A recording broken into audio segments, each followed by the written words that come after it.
Muy bien.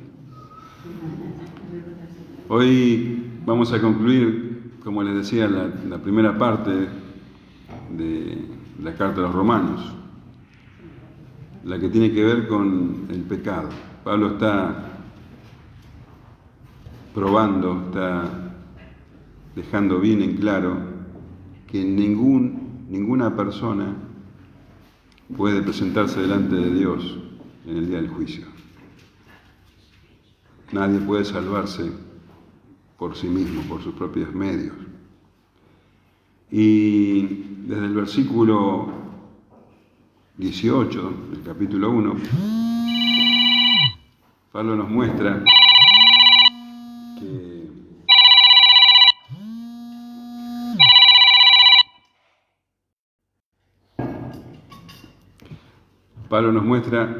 que los paganos que nunca escucharon de Jesús están bajo condenación, porque no tienen excusa, porque Dios se les ha manifestado por medio de la creación y ellos detienen con su injusticia la verdad. Y Dios manifiesta su ira, entonces, dejándolos a sus propios caminos, que sus pecados traigan sus consecuencias a sus vidas. También demuestra que aquellos que se creen superiores en cuanto a lo moral están condenados también, porque siendo que juzgan a los demás, hacen las mismas cosas, entonces también están bajo juicio. Los judíos, que creen que son el pueblo de Dios y que por ser descendientes de Abraham, por tener la ley, por estar circuncidados, tienen una relación especial con Dios, y Pablo demuestra que no es así. Él demuele uno a uno todo argumento que se levanta contra el conocimiento de Cristo. Y así llegamos entonces al capítulo 3, donde Pablo formula incluso preguntas, cuestionamientos que pueden levantar las personas en contra de su doctrina, cómo Dios va a juzgar al pecador, siendo que el pecado en realidad exalta su fidelidad, su bondad, su justicia. Ese tipo de cuestionamientos. Pero Pablo contesta esas preguntas y demuestra, como dice en el versículo 9, que vamos a comenzar a estudiar hoy, hasta el versículo 20, dice: ¿qué pues? ¿Somos nosotros mejores que ellos? En ninguna manera, pues ya hemos acusado a judíos y a gentiles que todos están bajo pecado. Eso es entonces lo que Pablo demostró en todo lo que expuso hasta ahora. Todos, absolutamente todos, están bajo pecado. No es que pequen, no es que tengan la costumbre de pecar. El hecho es que están bajo pecado, son esclavos del pecado. No pueden hacer otra cosa que pecar, todos, los judíos y los gentiles. Y acá Pablo hace una pregunta muy incisiva. Dice: ¿qué pues? ¿Somos nosotros mejores que ellos? ¿A quién se está refiriendo con ese nosotros? Hay algunas traducciones al castellano que contestan esa pregunta como si ese nosotros fueran los judíos. Fíjate, por ejemplo, la versión Dios habla hoy, traduce así: ¿qué pues? ¿Tenemos nosotros los judíos alguna ventaja sobre los demás? Da por sentado esta versión que se trata de los judíos. La NBI también dice lo mismo. ¿A qué conclusión llegamos? ¿Acaso los judíos somos mejores? Y la Nueva Traducción Viviente dice: ahora bien, llegamos a la conclusión de que los judíos somos mejores que los demás. Bueno, estas traducciones dicen que ese nosotros se refiere a los judíos, pero difícilmente hacía eso así. Porque Pablo, cuando habla de los judíos, hasta el momento, lo hacía en segunda persona, no se incluía a él. Y él se incluye dentro de los creyentes. Entonces lo más seguro es que Pablo esté hablando de él, habla de nosotros, primera persona del plural, y de los lectores de la carta, los romanos, y por extensión, todos los lectores de la carta, o sea, nosotros también, todos los creyentes. ¿Somos los creyentes? ¿Somos los cristianos mejores que ellos por nuestra naturaleza? O sea, ¿seremos cristianos porque somos mejores? ¿Somos nosotros mejores que ellos? Y la respuesta que da es en ninguna manera, que se puede traducir también, ni se te ocurra pensar así. No es así de ninguna manera. Dice que todos, absolutamente todos, judíos, gentiles, y también nosotros, por nuestra naturaleza, todavía Pablo no está hablando de la justicia que viene de Dios, eso viene después. O sea, según nuestra naturaleza, todos estamos bajo pecado. ¿Se entiende? Y así dice, por ejemplo, en la carta a los Efesios 2:1 al 3. Y Él os dio vida a vosotros cuando estabais muertos en vuestros delitos y pecados, en los cuales anduvisteis en otro tiempo, siguiendo la corriente de este mundo, conforme al príncipe de la potestad del aire, el espíritu que ahora opera en los hijos de desobediencia, entre los cuales también todos nosotros vivimos en otro tiempo en los deseos de nuestra carne, haciendo la voluntad de la carne y de los pensamientos, y éramos por naturaleza hijos de ira, lo mismo que los demás. ¿Somos mejores nosotros? No. No, todos, absolutamente todos, están bajo pecado.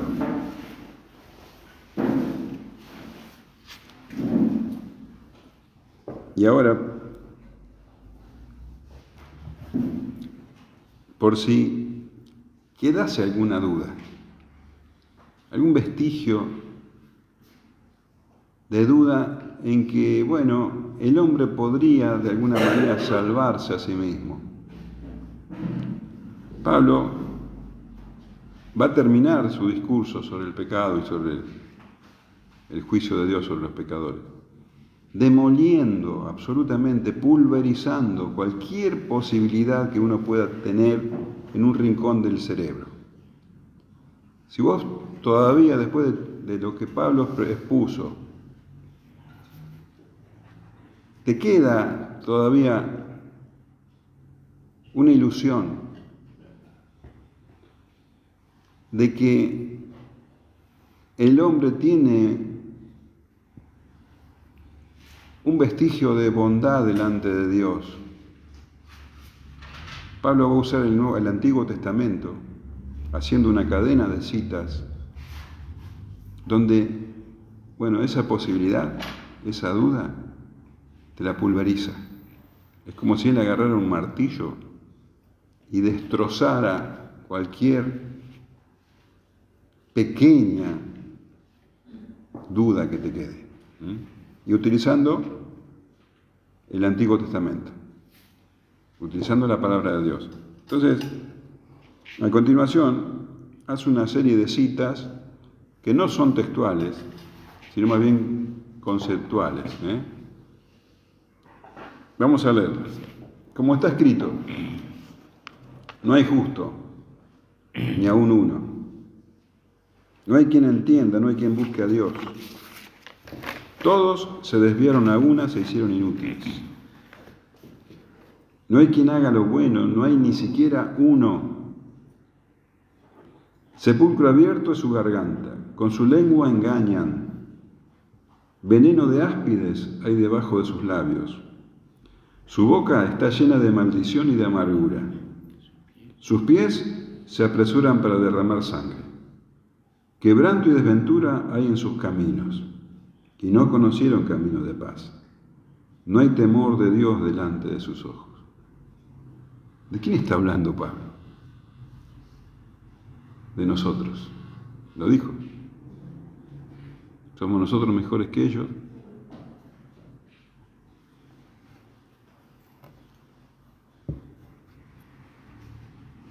Pablo está describiendo la condición humana. De hecho, estos versículos se pueden dividir en 3 estrofas y cada estrofa tiene un tema particular.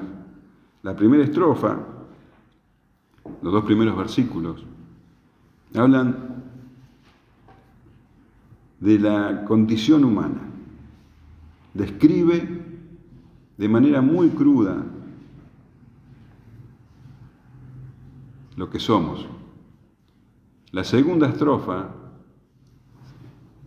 se detiene en un pecado particular, que es el pecado de la lengua. Y la tercera estrofa, la conclusión, habla de la conducta de las personas, de lo que hacen.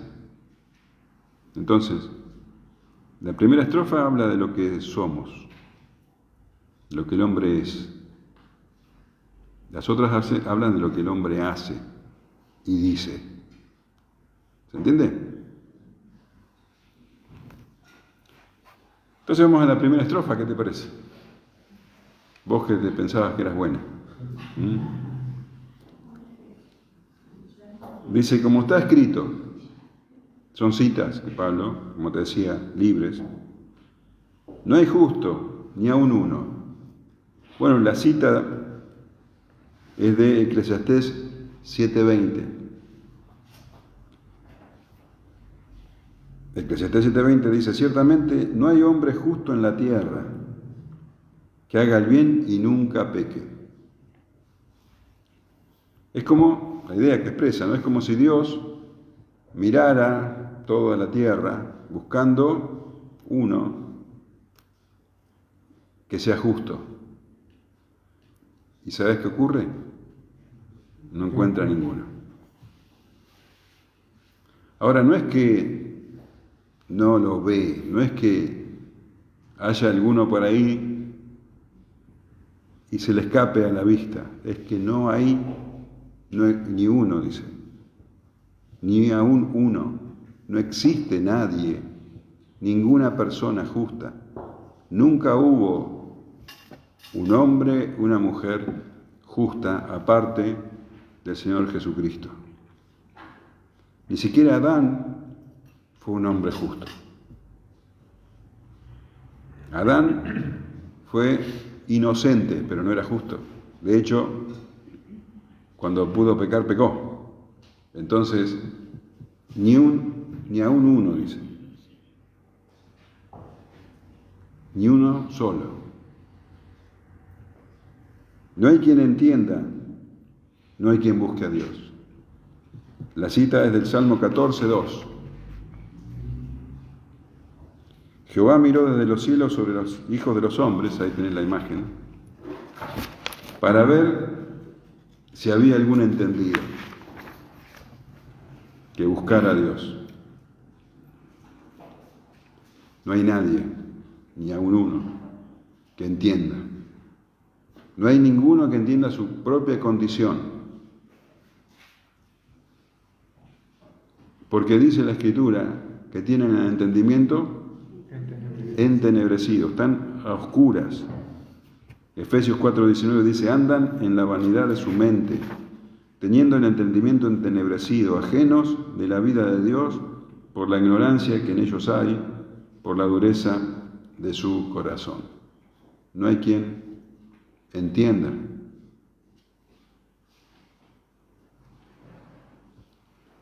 Y las personas se engañan, y yo escucho muy seguido que tal persona está buscando de Dios. ¿Escuchaste alguna vez eso? ¿No lo dijiste alguna vez? Esa persona está buscando a Dios. ¿Acá qué dice? No hay quien busque a Dios. Pero vos me dirás, bueno, pero ¿y las religiones? ¿Las sectas no son una prueba de que las personas buscan a Dios? La Escritura te lo dice claramente. No buscan a Dios. Si buscasen a Dios, lo hallarían, porque Dios no se esconde. ¿Qué leíamos en el capítulo 1? ¿Que Dios se esconde? ¿O todo lo contrario? Que Dios se manifiesta, Dios se revela a las personas. Se ha revelado, como decíamos, por medio de la creación, mediante las cosas hechas, y se lo revela al corazón del hombre. Y es muy claro lo que dice el capítulo 1. No solo que les muestra las cosas hechas, que dice que esas cosas revelan su divinidad y su eterno poder, sino que Dios se les hace manifiesto, así dice, porque lo que de Dios se conoce les es manifiesto, pues Dios se los manifestó. Y ellos rechazan esa verdad.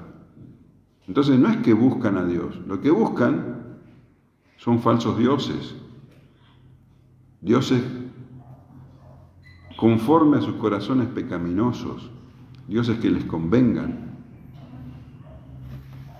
pero no buscan al Dios verdadero. De hecho, el Señor Jesús dice, buscad y hallaréis.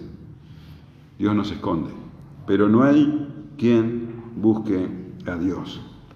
Los corazones corrompidos no pueden buscar al Dios verdadero. La luz vino al mundo, dice, pero los hombres amaron más las tinieblas que la luz porque sus obras eran malas. No hay quien busque a Dios, ni aun uno. Vos dirás, bueno, pero los judíos sí conocen a Dios. Eso es una religiosidad vacía. No buscan al Dios verdadero. De hecho, el Dios verdadero se presentó en carne delante de ellos y ellos lo rechazaron y lo llevaron a la cruz. Entonces, claramente no hay quien busque a Dios. Todos se desviaron, a una se hicieron inútiles. No hay quien haga lo bueno, no hay ni siquiera uno. ¿Te estás deprimiendo? Porque esto sigue. Pablo está mostrando con toda crudeza la condición humana porque él quiere que seamos conscientes de la necesidad de la justicia de Dios. No hay manera que nosotros podamos de alguna manera poner delante nuestra justicia. ¿Cómo vamos a poner la justicia humana delante de Dios si no hay ni uno justo? Todos se desviaron. A una se hicieron inútiles. No hay quien haga lo bueno, ni siquiera uno. Esto es una cita del Salmo 14, versículo 1 y versículo 3. Dice el necio en su corazón, no hay Dios. Se han corrompido, hacen obras abominables, no hay quien haga el bien. Y el versículo 3 dice, todos se desviaron, a una se han corrompido, no hay quien haga lo bueno, no hay ni siquiera uno.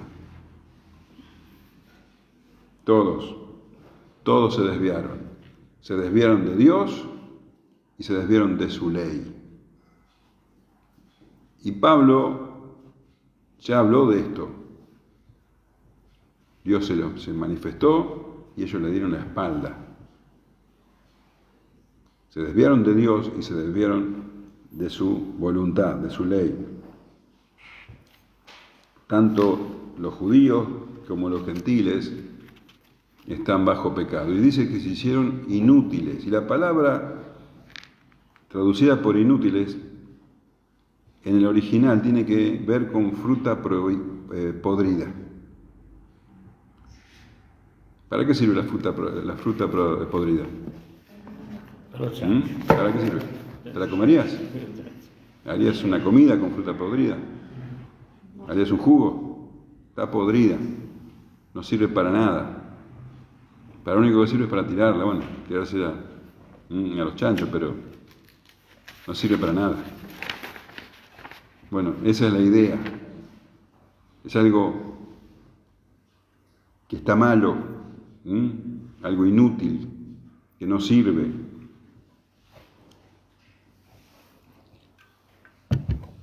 Y si es inútil, es imposible que haga lo bueno. Ahora, la pregunta es, todavía no me convences, Pablo. Debe haber alguna excepción. Uno, en toda la historia, uno bueno, uno justo. Y Pablo dice, no hay ni siquiera uno, ni uno.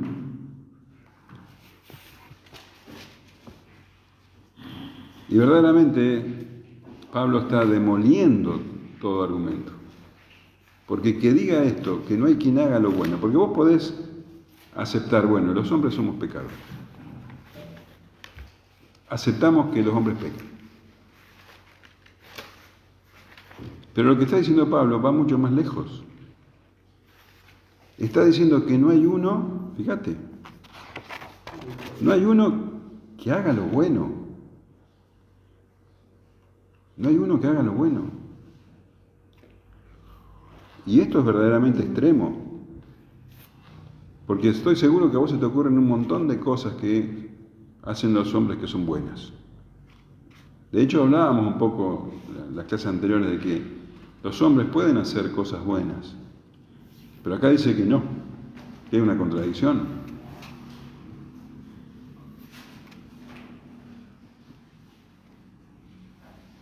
Desde el punto de vista humano, los hombres pueden hacer cosas buenas. Hay buenos padres, hay buenos hijos, hay personas que son honestas. Pero Pablo dice, desde el punto de vista divino, no hay quien haga lo bueno. Dios está mirando la tierra y no ve a nadie que haga lo bueno. Todos se hicieron inútiles. Cuando se le acercó el joven rico al Señor, le dijo, maestro bueno, y dice, ¿por qué me llamas bueno? Si no hay nadie bueno, ni uno bueno, solo Dios. Y él no pensaba que era Dios, no creía que él era Dios, que Jesús era Dios. Entonces no le podía llamar bueno. No hay quien haga lo bueno. Y esos médicos sin fronteras no son buenos, no hacen cosas buenas. Y los bomberos que no cobran sueldo no hacen cosas buenas. ¿Qué pasa? La Escritura dice que el hombre ve lo que hay delante de los ojos, ¿no? Pero Dios ve el corazón. Dios conoce qué es lo que mueve las acciones de los hombres, cuáles son las motivaciones.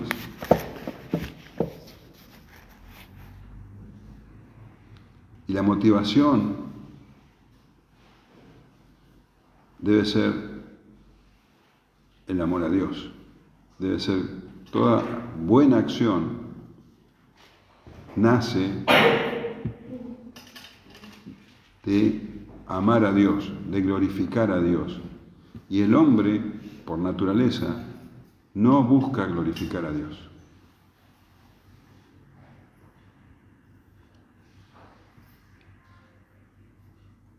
No hay quien haga lo bueno, no hay ni siquiera uno. Isaías 64:6 dice, si bien todos nosotros somos como suciedad y nuestras justicias como trapo de inmundicia, y caímos todos nosotros como la hoja, y nuestras maldades nos llevaron como viento.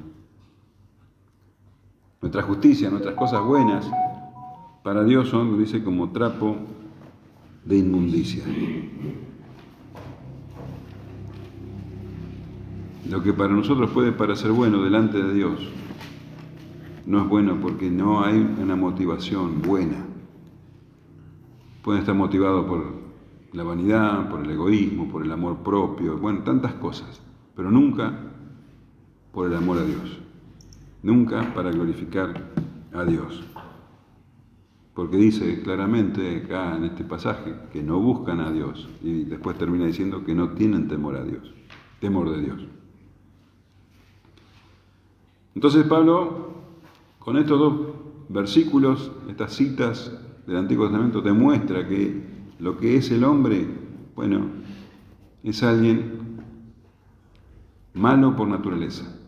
pecador por naturaleza, que no puede, no es de ninguna manera justo, no hay uno, dice, ni a uno. A partir del versículo 13 se va a dedicar al pecado de la lengua. ¿Por qué hace esto Pablo? Porque, ¿qué es lo que él está demostrando? A ver si alguien entiende. Que el hombre no se puede justificar delante de Dios. Que el hombre no puede de ninguna manera salvarse a sí mismo. Que el hombre, en esencia, es pecador. Que no hay un solo justo. Entonces Pablo tuvo que elegir un pecado para ilustrar esto, un pecado universal, un pecado de que ninguna persona puede decir no, yo en eso estoy bien. Si hubiera elegido la idolatría, los judíos le hubieran dicho, nosotros no somos idólatras. Si hubiera elegido cualquier otro pecado, tal vez alguno podría levantarse, no, yo no soy culpable de eso. Pero ¿quién puede decir que no es culpable de haber hablado cosas malas? ¿Alguno de acá puede decirlo? No. Y habla de los hombres y dice, sepulcro abierto a su garganta, con su lengua engañan, veneno de áspides hay debajo de sus labios. La cita es del Salmo 5:9. Porque en la boca de ellos no hay sinceridad. Sus entrañas son maldad. Sepulcro abierto su garganta, con su lengua hablan lisonjas.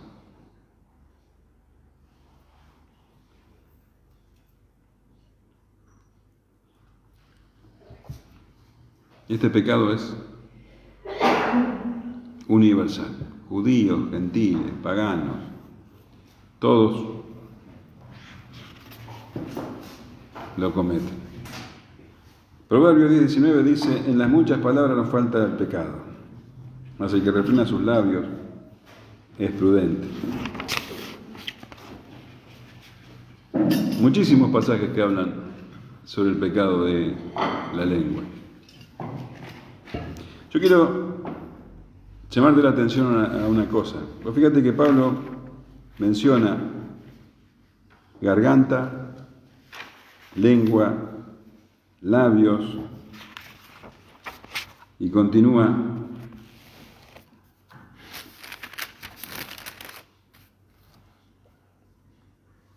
versículo 14 dice, habla de la boca, el versículo 15 habla de los pies, en el versículo 18 habla de los ojos.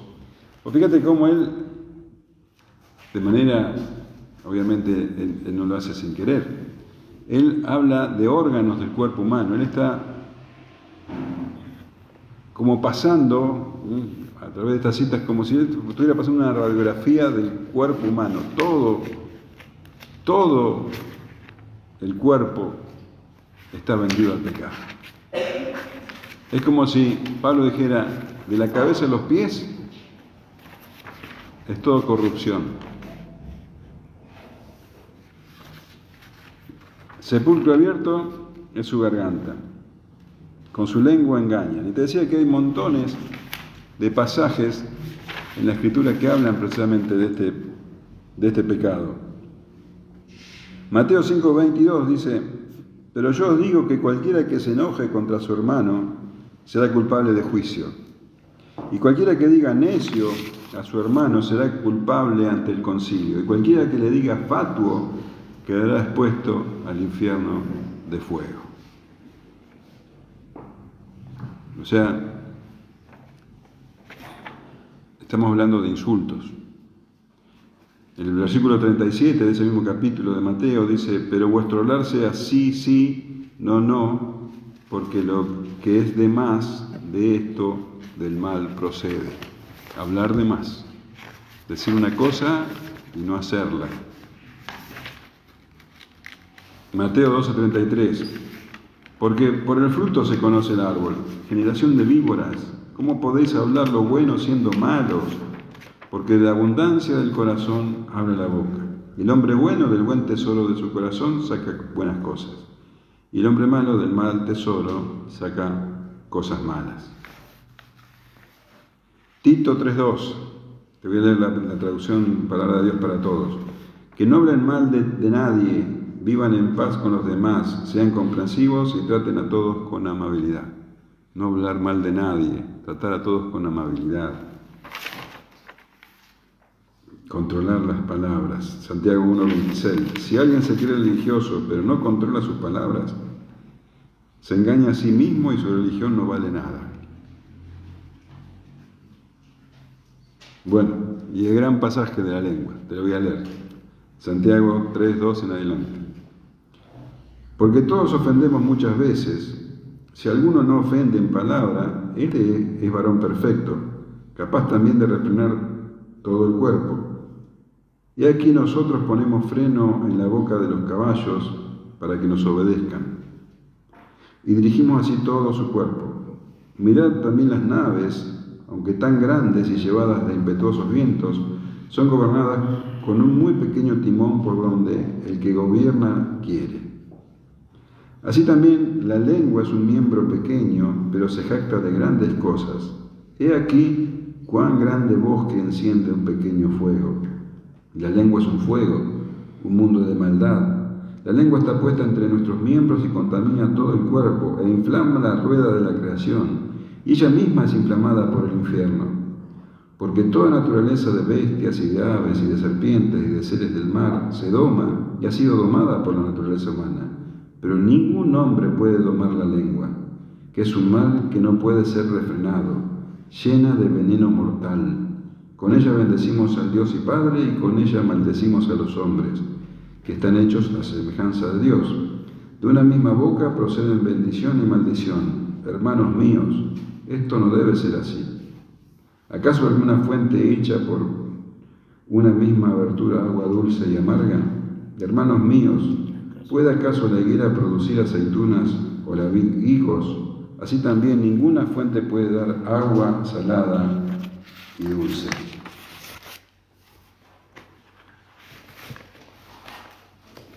¿Somos nosotros mejores que ellos?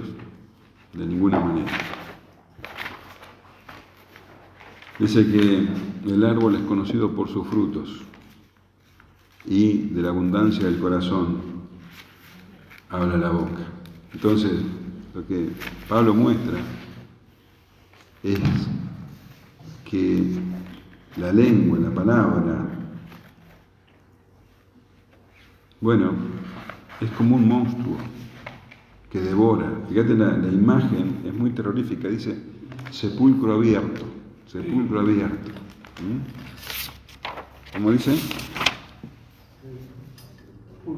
Sepulcro abierto es su garganta. Imagínate un sepulcro abierto que está ahí para devorar, abierto para devorar.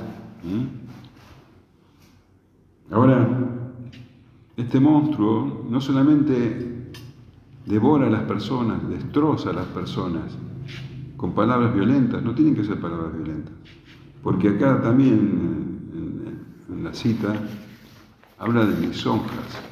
También se puede destruir a las personas con adoración. Con su lengua hablan lisonjas. La lengua es peligrosa. Dice, veneno de áspides hay debajo de sus labios.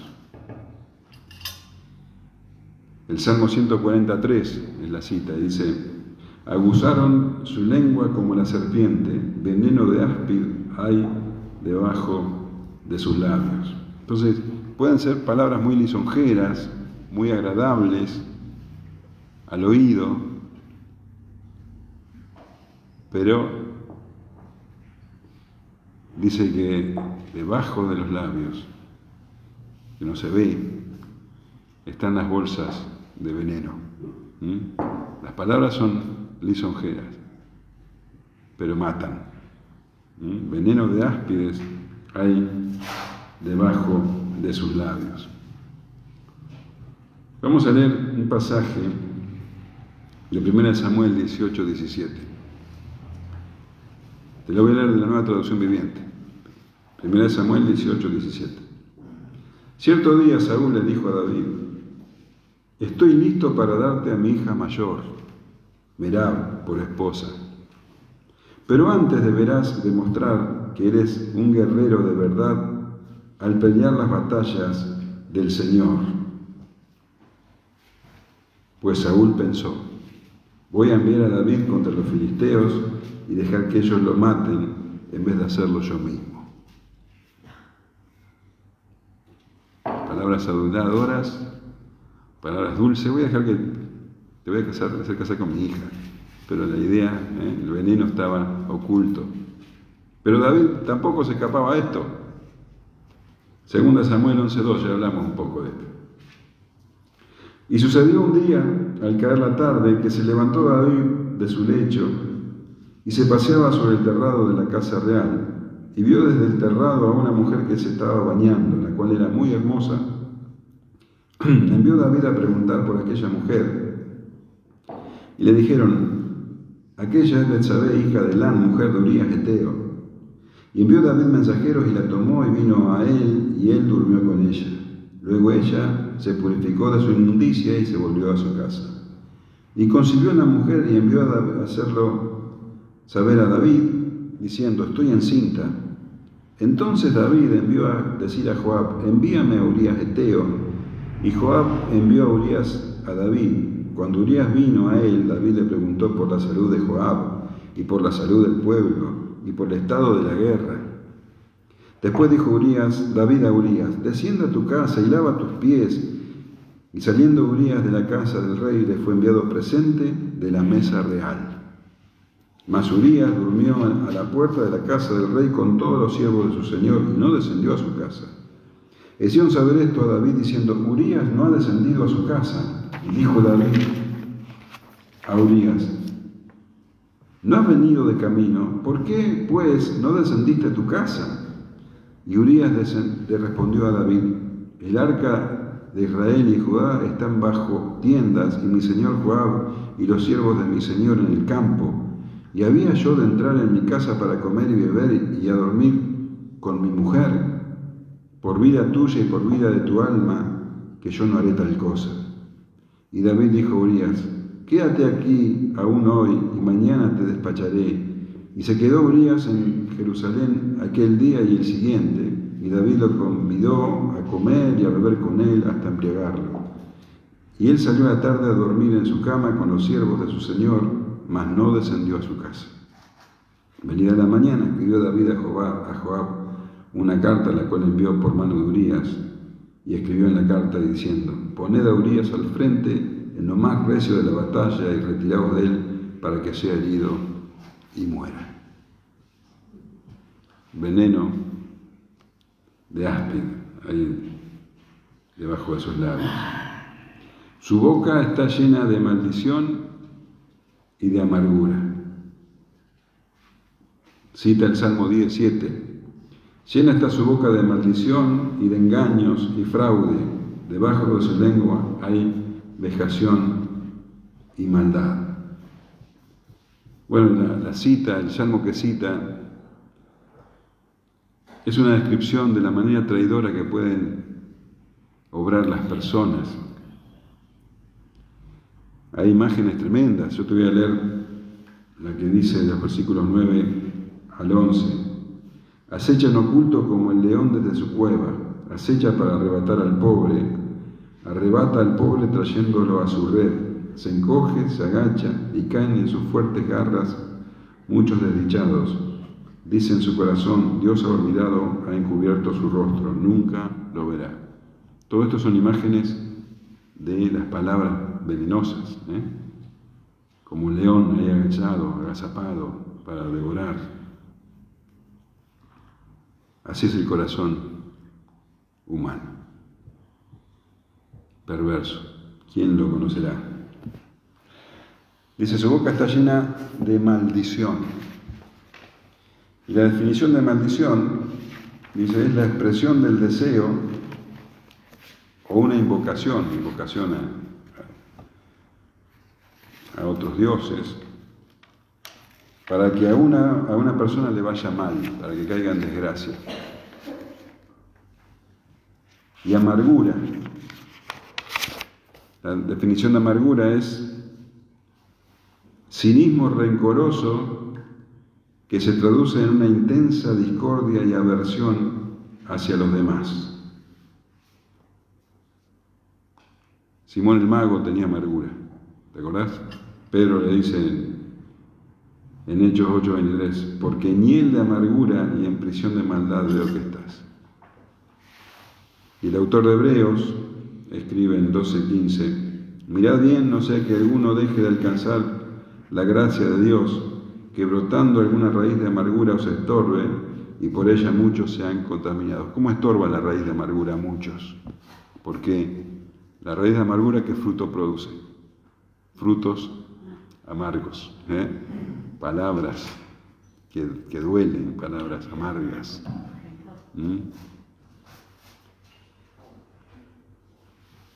Y la última estrofa habla de la conducta de las personas, lo que hacen. La primera estrofa, lo que son. La segunda estrofa, lo que dicen. La tercera estrofa, lo que hacen. Y es muy duro. Dice, sus pies se apresuran para derramar sangre. Y la cita es de Isaías 59:7. Sus pies corren al mal, se apresuran para derramar la sangre inocente. Sus pensamientos de iniquidad. Destrucción y quebrantamiento hay en sus caminos.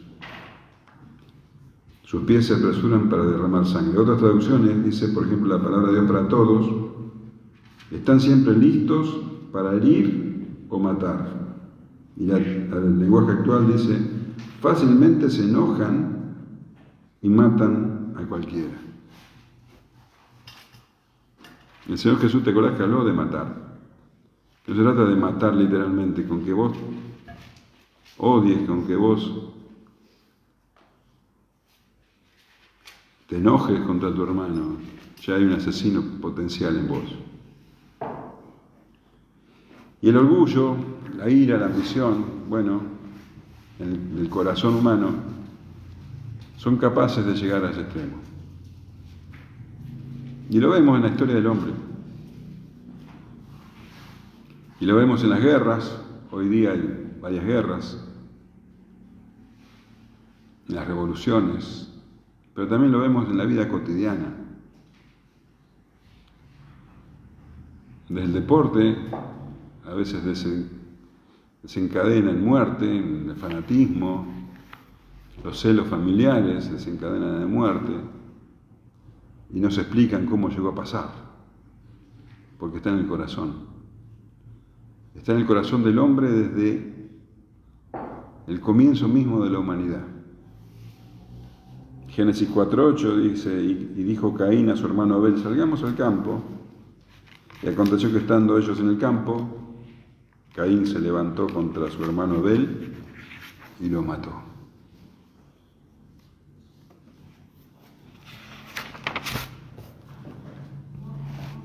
Quebranto y desventura hay en sus caminos, y no conocieron camino de paz.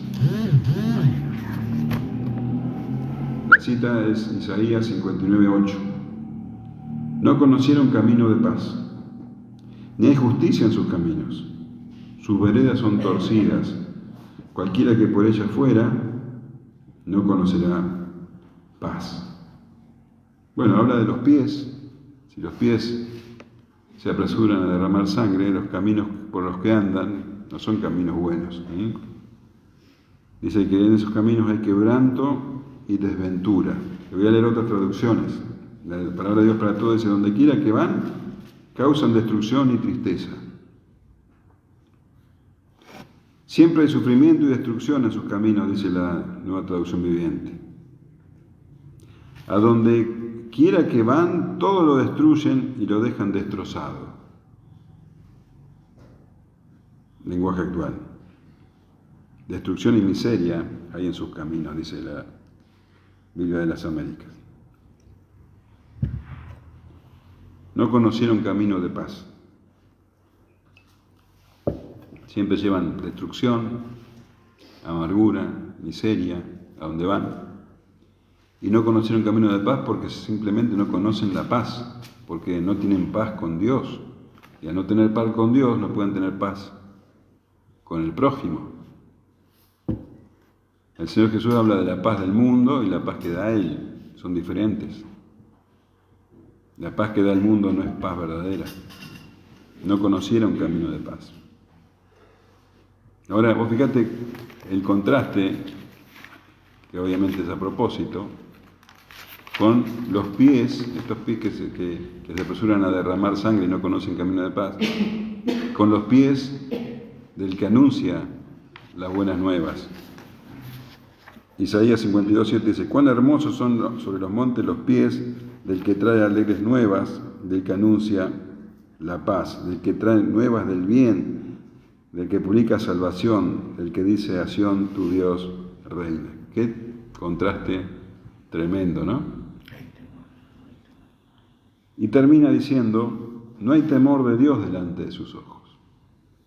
La cita es del Salmo 36:1, dice: la iniquidad del impío me dice el corazón, no hay temor de Dios delante de sus ojos. Y acá esto cierra, digamos, todo lo que Pablo venía diciendo con estas citas. El problema es que no tienen temor de Dios. Había comenzado diciendo que no hay quien busque a Dios, no hay temor de Dios, y si no tienen temor de Dios, entonces claramente, bueno, su conducta es terrible y no pueden de ninguna manera reconciliarse con Dios porque no tienen ningún deseo de hacerlo. No hay temor de Dios delante de sus ojos. Y este entonces es el cuadro del ser humano. No sé si te quedó claro que no hay ni uno solo que sea justo. Y Pablo dice: pero sabemos que todo lo que la ley dice, lo dice a los que están bajo la ley, para que toda boca se cierre y todo el mundo quede bajo el juicio de Dios. Pero sabemos que todo lo que la ley dice, cuando vos lees la ley, vos pensás en la ley de Moisés, ¿no? Pero hay ocasiones en que cuando habla de la ley, habla del Antiguo Testamento. El Señor Jesús usa mucho eso. El Señor Jesús dice, por ejemplo, en Juan 10:34, Jesús le respondió: no está escrito en vuestra ley, yo dije, Dioses soy, está citando los Salmos. Entonces, cuando habla de la ley, está hablando del Antiguo Testamento, ahora Pablo. Y se refiere a todo lo que él citó. Todo lo que acabo de citar, dice Pablo, todo lo que recién mencioné, lo dice a los que están bajo la ley. Todo esto que dije lo dice a los que están bajo la ley. ¿Quiénes son los que están bajo la ley? ¿Quiénes son? Bien. Esperaba que me digan los judíos están bajo la ley, porque sería lo lógico. Pero la ley es para todos, o sea, para los judíos y para no judíos. La ley es para todos. Entonces, todo lo que acabo de decir, dice Pablo, todo lo que las citas que recién estuve dando, lo dice la Escritura para todos. Lo dice a los que están bajo la ley, que son todos. Y acá lo aclara: para que toda boca se cierre y todo el mundo quede bajo el juicio de Dios. Toda boca se cierre y todo el mundo quede bajo el juicio de Dios. Todos ahora nos enteramos por medio de la ley de que estamos bajo el juicio de Dios. Estamos bajo el juicio de Dios. Ahora, Pablo habla de los gentiles, habla de los judíos, habla de nosotros según nuestra naturaleza. Todos estamos bajo el juicio de Dios. Y fíjate la figura, te lo voy a leer de nuevo. Porque nosotros estamos acostumbrados a hablar de juicio y de esas cosas, y no nos detenemos en el detalle. Dice, pero sabemos que todo lo que la ley dice, lo dice a los que están bajo la ley, para que toda boca se cierre y todo el mundo quede bajo el juicio de Dios. Entonces la imagen que está dando Pablo y que pasamos por delante es aterradora. Es aterradora y espero que se te quede bien marcado en el cerebro. En el juicio de Dios, la imagen es, Dios está ahí y vos estás parado delante de Dios. Y vas a tener la oportunidad de defenderte. Esa es la imagen. Y cuando te vas a defender, ¿sabes qué pasa? ¿Qué dice? Se te cierra la boca, porque no tenés nada que decir. ¿Te das cuenta qué imagen aterradora? Que no podés decir nada, que tu boca se cierra y el juicio de Dios cae sobre vos. Toda boca se cierra. Entonces, esa es la imagen. Ya que por las obras de la ley ningún ser humano será justificado delante de él, porque por medio de la ley es el conocimiento del pecado. El Salmo 143, 2 dice, y no entres en juicio con tu siervo, porque no se justificará delante de ti ningún ser humano. Por las obras de la ley, y esta es la conclusión, ningún ser humano será justificado.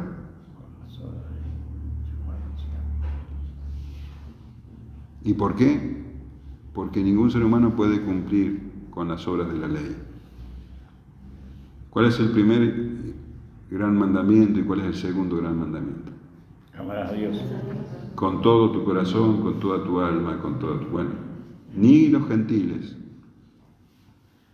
que rechazan a Dios, ni los judíos que dicen amarlo, ni nosotros, según nuestra naturaleza, podemos cumplir con esos mandamientos. Esos dos mandamientos engloban toda la ley, amar a Dios y amar al prójimo, y no podemos cumplir. Entonces lo que Pablo deja bien claro es que las personas son condenadas por los pecados que hacen, que es decir, los pecados de comisión. Cada uno es culpable de los pecados que comete. Y también es culpable por los pecados de omisión. ¿Cuáles son los pecados de omisión? ¿Cómo? Lo que sabiendo que hay que hacer no se hace. Los pecados, las cosas que nosotros sabemos que debemos hacer y no hacemos. Pablo los mencionó en el capítulo 1, versículo 21, por ejemplo, dice, habiendo conocido a Dios, no lo glorificaron como a Dios, ni le dieron gracias. Tendrían que haberlo hecho y no lo hicieron. En el versículo 28 dice, y como ellos no aprobaron tener en cuenta a Dios, Dios lo entregó. Tendrían que haberlo hecho y no lo hicieron. El Señor Jesús dice, por ejemplo, en Mateo 25:41, entonces dirá también a los de la izquierda, apartaos de mí, malditos, al fuego eterno preparado para el diablo y sus ángeles, porque tuve hambre y no me diste de comer, tuve sed y no me diste de beber, fui forastero y no me recogisteis, estuve desnudo y no me cubristeis, enfermo y en la cárcel y no me visitasteis. Entonces también ellos le responderán diciendo, Señor, ¿cuándo te vimos hambriento, sediento, forastero, desnudo, enfermo o en la cárcel y no te servimos? Entonces le responderá diciendo, de cierto os digo que cuanto no lo hicisteis a uno de estos más pequeños, tampoco a mí lo hicisteis, e irán estos al castigo eterno y los justos a la vida eterna. Pablo dice entonces, van a ser juzgados por los pecados que hicieron, por las cosas que deberían hacer y no las hicieron, por los pecados públicos y expuestos y por los secretos. En el capítulo 2 habla de que va a poner todo lo que está secreto, versículo 16. Y ahora dice que van a ser también condenado por lo que dice, por lo que hace y por lo que es. Entonces, esto significa que ningún ser humano, absolutamente ningún ser humano, puede escapar del juicio de Dios, de la ira de Dios. Y la ley nunca tuvo como objeto justificar a nadie. La ley fue dada para mostrar al hombre cuán pecador es y su necesidad de un Salvador. La ley es como, acá hay albañiles, la plomada. Vos ponés la plomada y ves lo torcido que está la pared, ¿no? Bueno, esa es la ley, para que nosotros podamos ver lo torcido que estamos. Pero no sirve para que nadie pueda justificarse delante de Dios. Entonces, en definitiva, la conclusión a la que Pablo quiere llegar es que el ser humano está absolutamente perdido y que no tiene ninguna esperanza de salvación.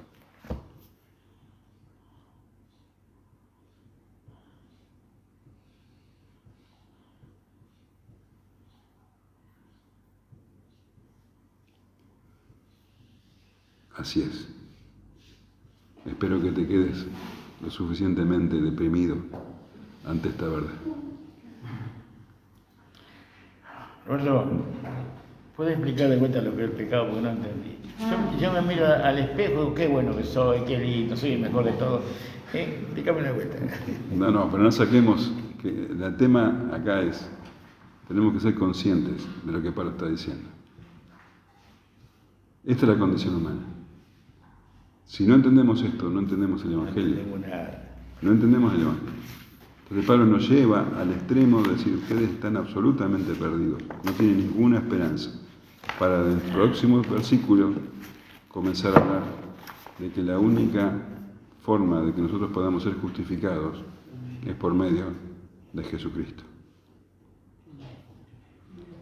Por eso hasta acá llega esta primera parte. ¿Amén?